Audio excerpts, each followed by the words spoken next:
Hey there, everybody, and welcome back to the final episode of Mike Fixes Concord on Blacklist Universe. I am Mike, I am your artist and your host, and I will be fixing HAYMAR today. What is the deal with HAYMAR? Well, let's check her out. So HAYMAR is an oriental lady with a snide look on her face, wearing drapes and yellow Air Jordans and prayer beads, or something I'd rather not say. She carries a bowcaster as a weapon, and apparently her power is that of flame or fire or something like that. Let's focus on that attribute and fix this last Concord character. Before we jump into that, allow me 30 seconds to introduce myself. My name is Mike S. Miller, 32-year professional comic book creator, video game concept artist, writer, blah, blah, blah. I'm the creator of multiple intellectual properties, including Imaginaries, Deal with the Devil, Six Gun Samurai, and Lone Star. Available to pre-order at lonestarcomic.com, link in the description below. Our vision here at Blacklist Universe is ultimately to create a multimedia venture to bring quality and ethics back to storytelling.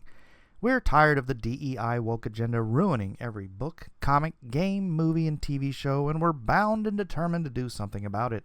If that sounds good to you, then join us by subscribing and maybe even supporting us as a channel member. No one can fight the culture war alone. We're here to fight and to make a difference, and we hope you are too.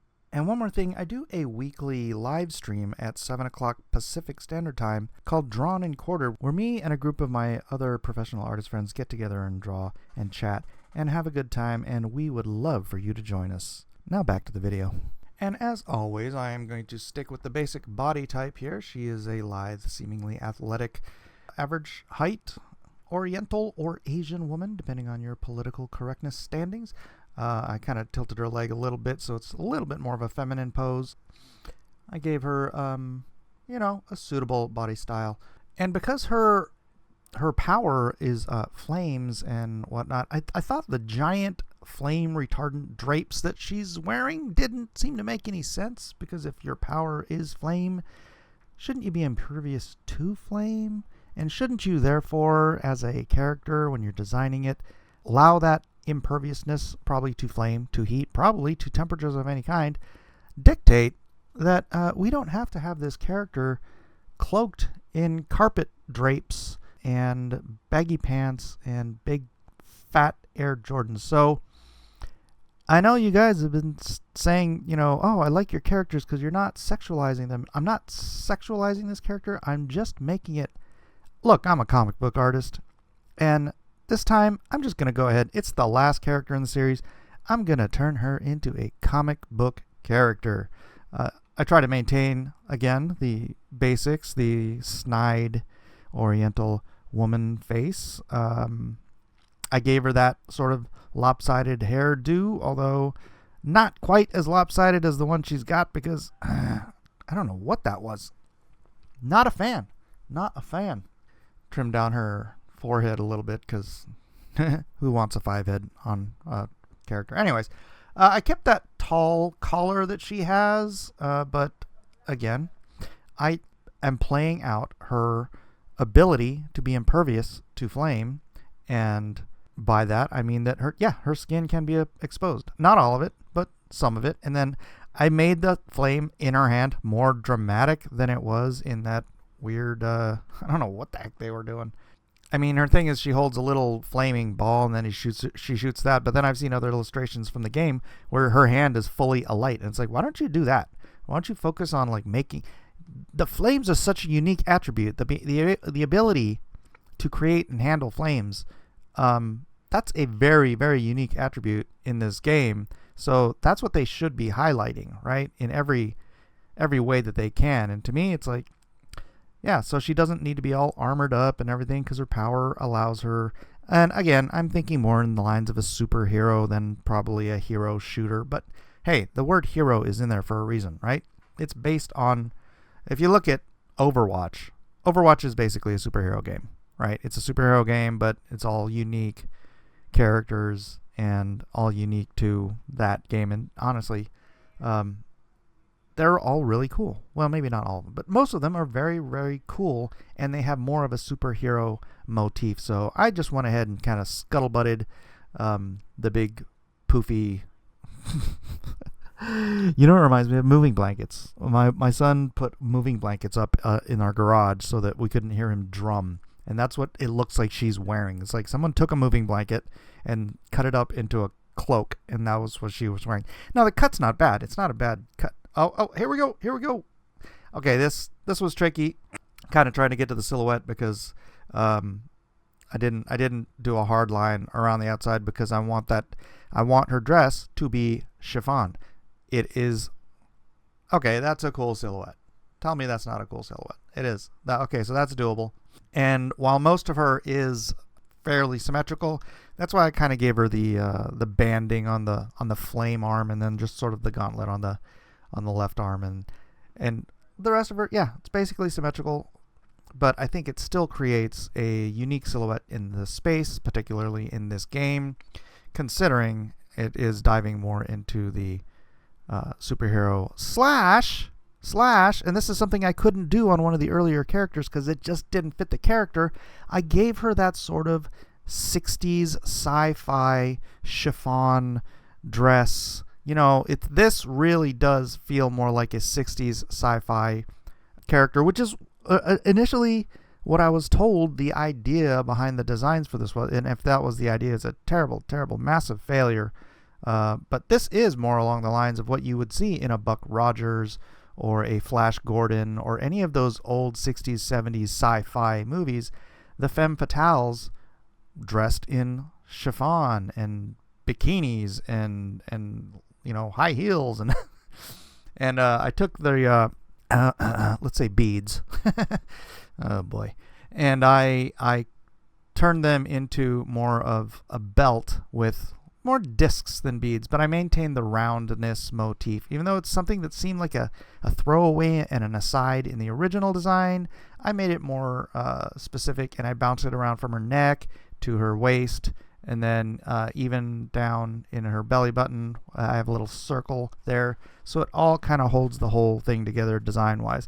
Because you don't want to have just one random thing in a design and it doesn't balance out the rest of the character. For lighting this time, this is the first time I did a different lighting, but she's holding a ball of fire. I wanted it so that the ball of flame was the light source for this character, which when I line them all up together, it may not line up exactly correctly, but what the heck? As an individual illustration, I think it really is unique and it's fun, and yeah, it gives me a chance to exercise some different lighting muscles. Here again, I get to drop in my whites, although this time I forgot to maintain a solid layer, so it took me a minute to kind of rebuild that, and I use a single silhouette layer usually so that I can maintain the form as I go in and I select colors out.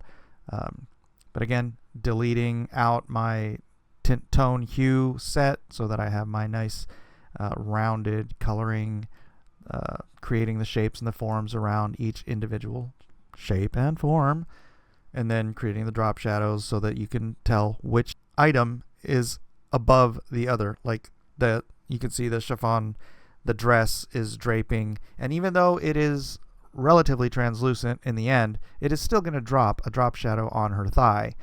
Same thing with the belt, same thing with, you know, the collars, anything. If it's above something else, it's going to drop a shadow on the something else, especially when it's this close. Like, see how it is on the hair, the one side of the hair where that light is coming from. It's casting a shadow on the side of her face. So once again, flatting, selecting out the areas. Man, I kind of jammed through this one, so I ended up having to do a lot of cleanup later on in the thing. Usually I do all this selecting by hand, so I'm selecting huge areas, but this time I just kind of did the drop select, and it probably didn't save me any time because I had to go in and make cleanups later on. All right, now I'm trying to select out certain areas for certain colors, balancing out the purples with I didn't want to just do purple and green because you see I've done that combination. It's the Joker, the Lex Luthor color combination, and I've done it so many times in this collection. I was trying to avoid it, so I went purple and gray, and then I made it translucent, and then I went in and I oopsie, I made a mistake on the layer, and then I had to go in and fill out the whole body form so that you could see that the translucent chiffon-like material allows you to see the skin tone underneath, even though it obviously alters the color of the skin tone. And then I had to go in and, select a semi-complementary color. Yeah, actually, purple and yellow. Yeah, those are complementary colors. So that works really well. I made the collar so it's not translucent because it's a stiff collar, so I wanted it to be like same color but not translucent. And then here I go, bringing the gold down into the boots, balancing out again the gold on the top, the gold on the bottom. You don't want it to be just top heavy in one color and then just. This is the same way if you're getting dressed, right? It's like you're trying to match your outfit. Your tie should match your socks or something like that. Girls are better at this stuff than guys are because they're more concerned with fashion. But as a designer, we have to be paying attention to that sort of thing too. So, and then once again, I am emphasizing the flame here because I want the flame. It's not just the light source, it's sort of the focal point too, right? It's like, bro, this character has flame powers. Flame powers are important and unique, and it should be the thing that sparks the imagination of the designer for this character. And getting to use it to do the reflections, so I have a different light source than usual. I thought that was fun. And then I did go in here and do some bounce lighting with the back, with the whites on the metallics, like usual, because you want the metallic stuff to shine. And basically, there it is. Let's do a real quick side-by-side here with the original design, and let me know what you think. Did I change her too much, or does Frumpy Moving Blanket HAYMAR look better to you? I like mine. I'd rather play mine, but hey, I could be wrong. All right, let's cycle through a few different color variations here. You can let me know in the comments section below which one is your favorite. This was my last Concord design, so I will not be back with another one, except that I am intending on doing a video showcasing all of the designs. I'm trying to decide how to do that right now. So if you have ideas for that too, let me know in the comments section. And as always, if you're not subscribed already, subscribe, and then you won't miss whatever my next series of redesign videos or whatever my artistic videos might be. I'm Mike. I'm glad you're here. Please join the community. The Discord link is in the description. And hopefully I will see each and every one of you on the next video.